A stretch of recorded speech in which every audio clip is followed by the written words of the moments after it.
Retired home guard सैनिक रामस्वरूप राठौर की हत्या उसकी नाबालिग नातिन ने ही की थी। पोस्टमार्टम रिपोर्ट में भी पुष्टि हो गई है कि नातिन ने अपने बाबा को नींद की गोलियां खिलाकर बेहोशी की हालत में बक्से में गिरा दिया था और फिर गला दबाकर उसकी हत्या कर दी थी। फिर अपने प्रेमी को फंसाने के लिए उसने नाम लिया था। पुलिस ने नाबालिग नातिन को अभिरक्षा में लेकर विदिशा बाल सुधार गृह भेज दिया है। माधोगंज थाना क्षेत्र के अंतर्गत गुड़ागुड़ी का नाका स्थित कृष्णा कॉलोनी में रहने वाले होमगार्ड सैनिक रामस्वरूप राठौर की हत्या कर दी गई थी। उनकी लाश घर के अंदर संदूक में मिली थी। उनकी नाबालिग नातिन ने हत्या करना स्वीकार किया था। फिर उसने अपने प्रेमी चंद्रभान राठौर का नाम बताया, उसके साथ मिलकर हत्या करना स्वीकार किया।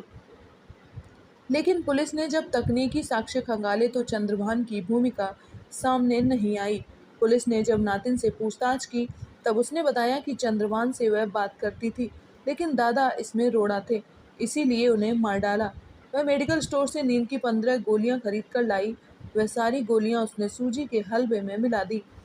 वह हलवा खाने के बाद रामस्वरूप की आंखों के सामने अंधेरा छाने लगा। वह लड़खड़ाने लगे। तभी नातिन ने दादा को पकड़ा और उनका हाथ कंधे पर रखवाया। उन्हें सहारा देकर संदूक तक ले गई। संदूक पहले से खुला हुआ था। संदूक के अंदर धक्का देकर गिरा दिया। वह बेहोश हो गया। फिर गला घोंटकर मार डाला। रजाई उड़ा दी और संदूक बंद कर दिया। पोस्टमार्टम रिपोर्ट में भी नींद की गोली खिलाकर गला दबाकर हत्या की पुष्टि हुई है। इसके आधार पर पुलिस ने उसकी नाबालिग नातिन को अभिरक्षा में लेते हुए विदिशा बाल सुधार गृह भेज दिया है। माधोगंज थाने में फरियादी महेश राठौर द्वारा अपने पिता रामस्वरूप राठौर की हत्या के संबंध में रिपोर्ट दर्ज कराई गई थी।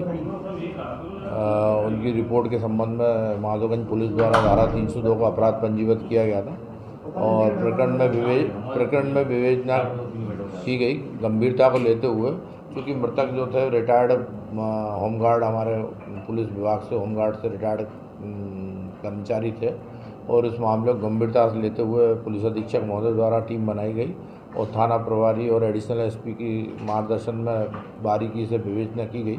विवेचना के दौरान मृतक के नाबालिग जो पोती थी उससे पूछताछ की गई और पूछताछ पर ये तथ्य सामने आए कि घटना दिनांक को 24 तारीख को जो दादाजी यहाँ पे ग्वालियर उनके घर पर आए थे और नाबालिग पोती जो है लगातार सोशल मीडिया और फ़ोन पे बात करती थी, तो फ़ोन की बात पर से उन्होंने उसका फ़ोन छुड़ा के तोड़ दिया था, गिरा दिया था, तो और थोड़ा 1-2 थप्पड़ वगैरह भी मार दी थी उसको। तो इस बात से नाराज़ होकर उसने नींद की दवा हलवा में मिला के उनको खिला दिया और जब वो अर्ध बेहोशी की हालत में आए तो उनको जो है पलंग पेटी के अंदर गिरा दिया और पलंग पेटी में उनकी गर्दन के ऊपर गर्दन भी दबा दी। तो ये तथ्य सामने आया और पोस्टमार्टम रिपोर्ट में भी इसकी पुष्टि हुई है।